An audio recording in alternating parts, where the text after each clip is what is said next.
Welcome to the Career Lab. I'm Julie LaCroix. And I'm Joel Siegel, the host and co-producer of CareerLab. CareerLab features America's career counselor, Julie LaCroix. I'm an executive coach, and Julie and I are colleagues. We work together for many years in complex engagements.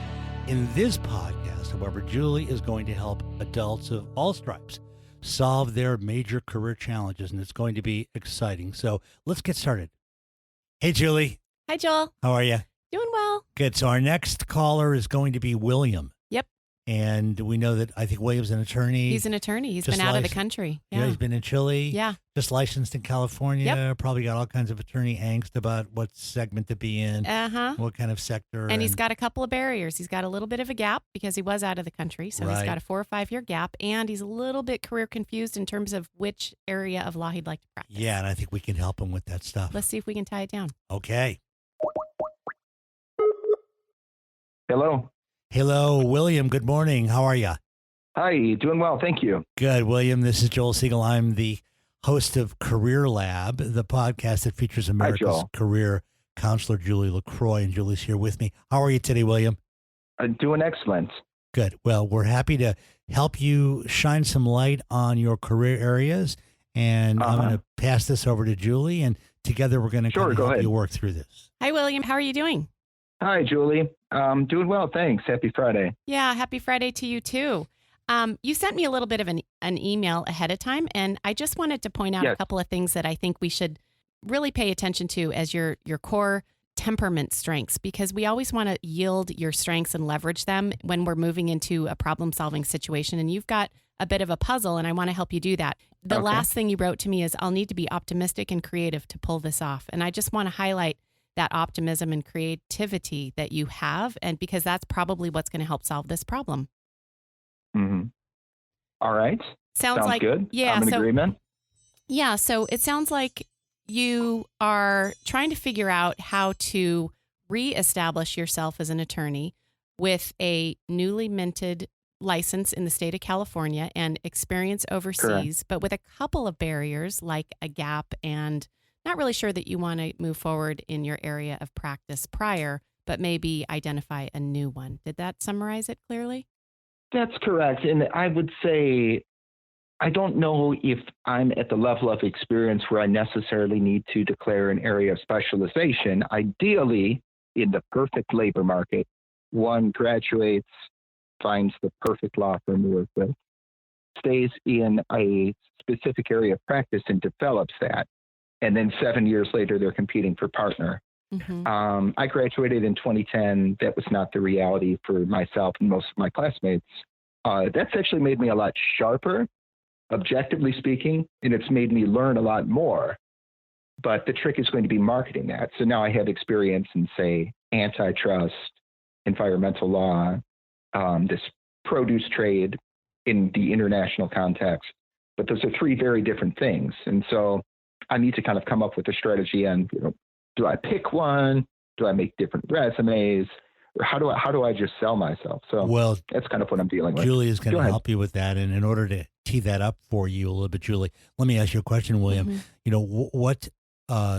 What sector of law are you most interested in right now? Because you do have experience in a number of sectors of law. And even though you may not be able to delineate exactly where you're going to work and how it's going to be, I do think you have some basic decisions in front of you. So tell us about that. What interests me the most? Well, maybe it sounds like a little bit of a cop-out, but I really don't have a hard time finding things that I'm interested in.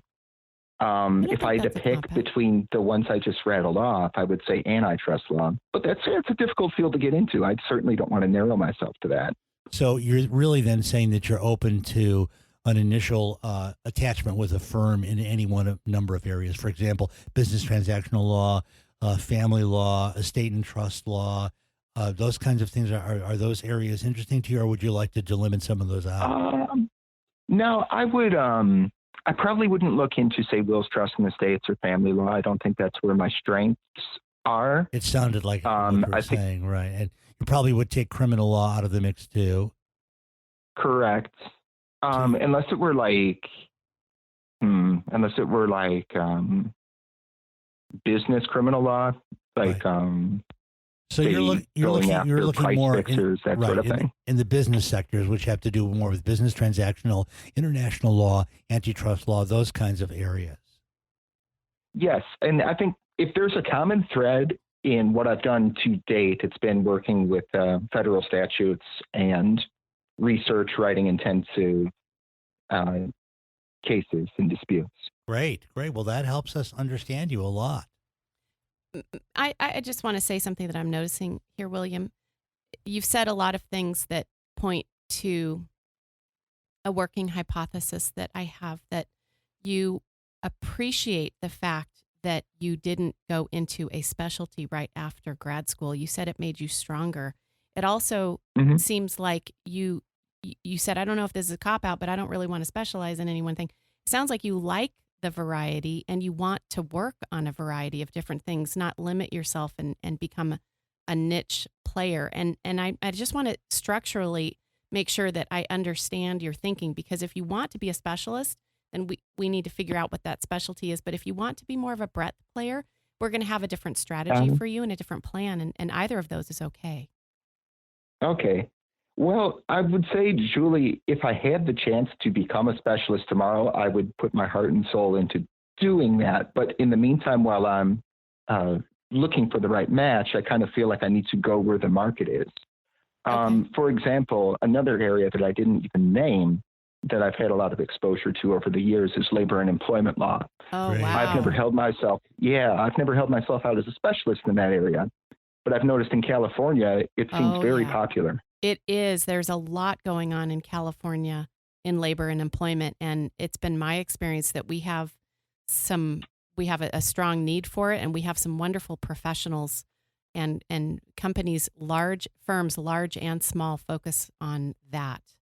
That's a definitely an interesting area. And it affects every single worker. So, William, given the fact that you've identified these areas, including labor and employment law, and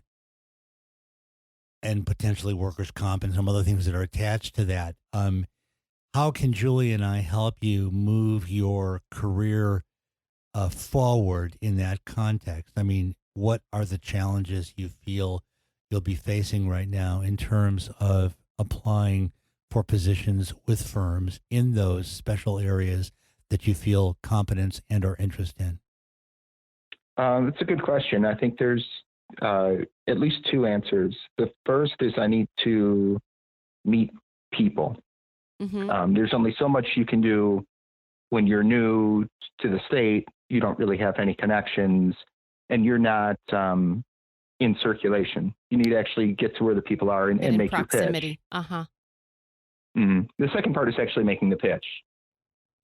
Being able to market myself as someone with, say, 3 years of traditional experience, plus 4 or 5 years of soft factors that can only benefit an employer. Would you mind telling us what those 4 or 5 year soft factors are? Because the way you presented it to me was in the term that it is a gap, and I'm just wondering if I could understand the nature of that timeline. Oh, well, I was in South America and I was doing legal work. I went to law school in Chile, and I worked afterward for a firm in Chile that probably has about 20, 25 lawyers in Chile and Peru doing international transactions in the produce industry. Okay. Yeah, and working for farmers in Latin America who had disputes with distributors in the United States. So that's all experience, yeah. Yeah, right, that's not a gap. I don't think that's a gap. Yeah, I mean, it's quite the opposite of a gap. It actually gives you some significant international legal experience. Yeah, I don't see any of this as a negative, to be honest. Which could be very valuable for the right kind of firm. International law in terms of business and finance, and what you were doing there is a huge sector. So you would want to highlight that as opposed to hiding it. You haven't been gapping in the sense that you were off, surfing in somewhere. What's wrong with surfing, Joel? Right. No, surfing is good. Come on, we're in Southern California. William, listen. I kind of wish I would have done more of that. Yeah, probably. Maybe that's where you should be networking, out on the waves. San Clemente, I hear, is But I did move to Long Beach, so I'm happy about that. I don't think they have much surfing up there. It's too close to the oil rigs. Hey, listen, here's what I would do. If you want to look up what's going on in the labor and employment community here in Orange County, or whatever, for any of our listeners, whatever region you're in, I would go to some of the human resources professional association meetings. SHRM, SHRM, Society of Human Resource Management. That's the largest national professional association body, and they have very well attended professional events on a monthly basis, usually I believe a breakfast, full of, I'll check that out. Mid to senior level human resources employees and vendors to the human resources function. And it's a high quality group, and I'm sure that you would meet some interesting contacts there who would either be somebody to be a human resource manager who selects a vendor for labor and employment. Maybe you'd meet some other attorneys there. I think that would probably get you at least in the conversation. You want to be at the cocktail party, and that's where one of them is happening. Exactly. William, let me give you some other resources too that I'm aware of that would really help you. So the first thing you should do is go to the county bar association with the county that you live in, because the county bar associations have committee. You're a licensed California attorney, right? Yes, sir. Okay, so you can join multiple committees from the county bar association in the county in which you live. That will immediately connect you with a bunch of other lawyers, and you will immediately start to network and begin to form relationships that could offer the potential for you to apply for positions with firms. Secondly, there are a number of, this is a new development, specific agencies that specialize in placing lawyers in firms. And so you should look for those online as well. Just doing those two things and connecting online with SHRM, as Julie mentioned, SHRM, should give you a very significant leg up in terms of establishing a network and getting some applications out for jobs. And in terms of circulating yourself, I hate to give the advice, just go networking. But in your case, you have a lot that you're bringing to the table. You have a wide experience of, it's got breadth to it. It's got depth to it. It has some interest to it. It's very interesting. You're bilingual. Yeah. I would expose yourself to multiple business groups, SHRM being one of maybe 3. Pick 2 others and get yourself involved. One could be the bar association, and another could be just a general networking group. There are all sorts of different general networking groups in any metropolitan area. Orange County definitely is included. We have tons of just general business groups. And what I would do is let's then think about what your pitch is, because you've got to not feel like you're coming from a position of weakness. You've got to pitch yourself from a position of strength in what you do have. And before before we do that, I call this mining your diamonds, by the way. This is, because we all have a lot of rubble and rocks, but in there's dirt and rock, but they're to cast out. But there's also gemstones that we want to really pull, and those are and we want to be able to describe the facets of those gemstones. And everybody has some things that are perceived as strengths or weaknesses to different audiences. So we want to be sure that we're just pulling out your diamonds. And what I would want to ask you before we develop a quick pitch for you is, what would you think, since you haven't really followed a traditional path and you like the business setting and you like the variety, would you ever consider not necessarily being in-house legal counsel for a corporate counsel, but working in a corporation at a corporate level where you use your law degree to help a company with legal issues like contracts, negotiations, strategic business development, employment issues? Because if that's of interest to you, then that would be a little bit of a different pitch. That would be something like, I'm looking for a mid to large size organization that has an in-house or an external legal team and needs a point person internally to work on a variety of issues to help, bring out the best strategy for the organization. And then, you can touch on the breadth of experience that you've had. And now all of a sudden that breadth of experience, especially the international component and the product related component and the employment related component, becomes a value. That becomes one of your diamonds.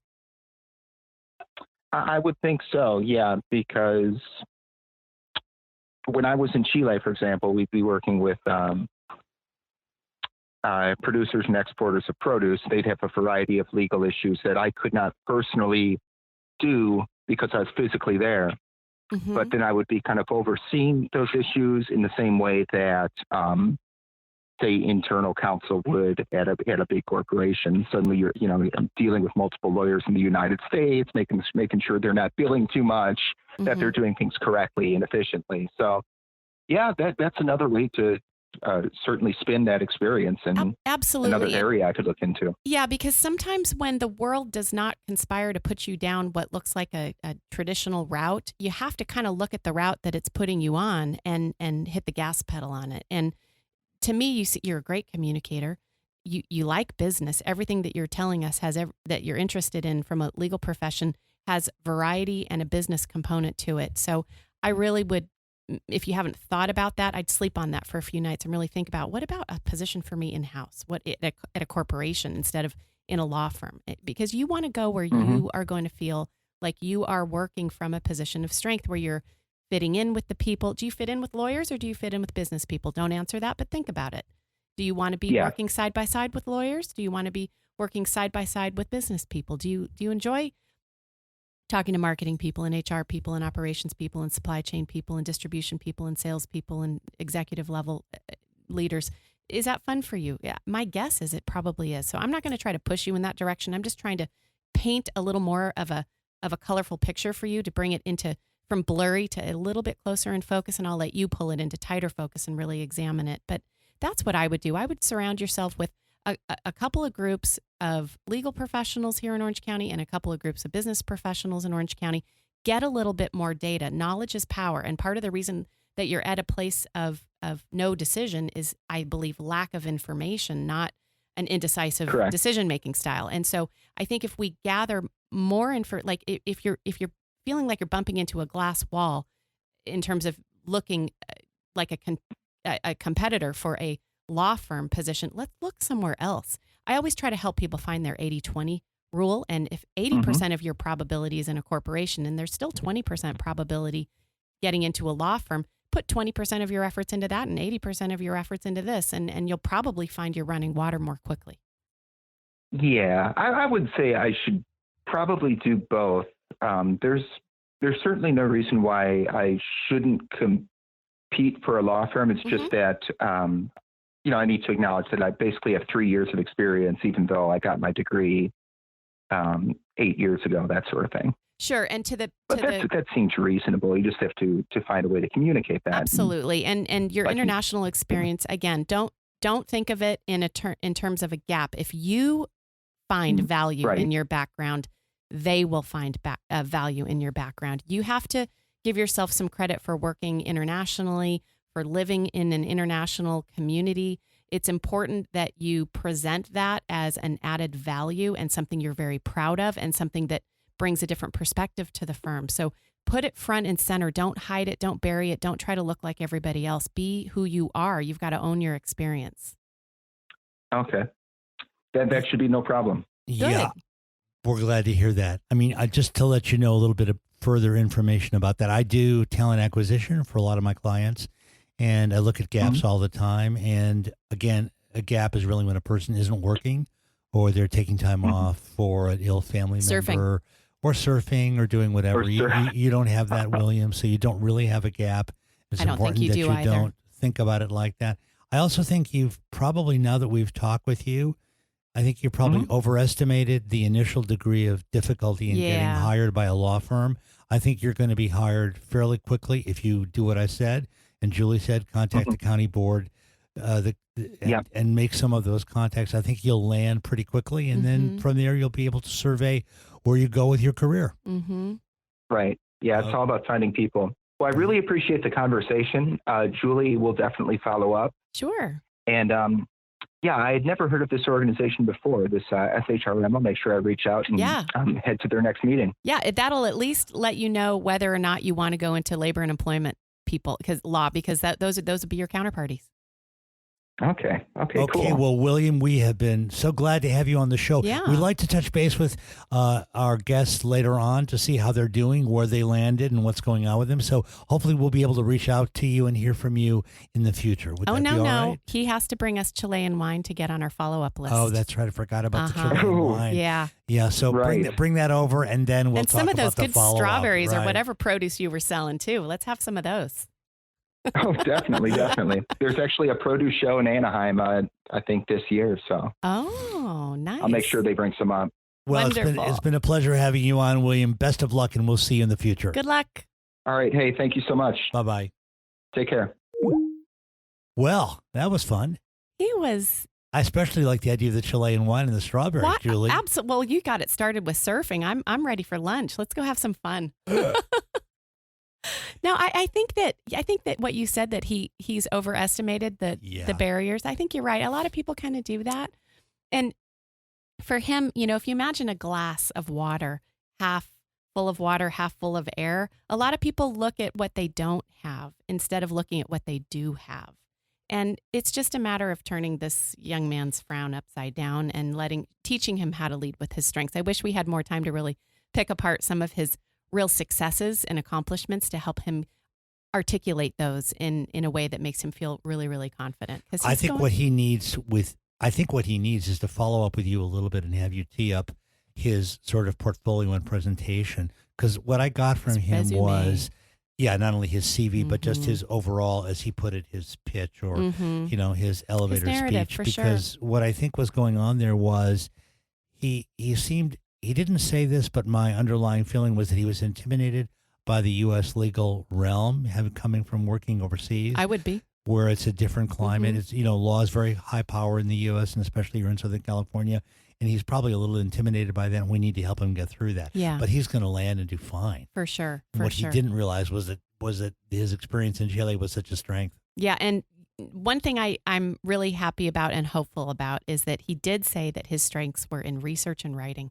So hopefully he'll take some of the ideas that we gave him and he'll run with them and go deep and really discover some things that can turn into employment for him. Yeah, and then maybe he'll invite us to his villa in Chile. Why not? I think I'm going to go pack. And eat strawberries. And surf. Okay, well, we'll see you soon.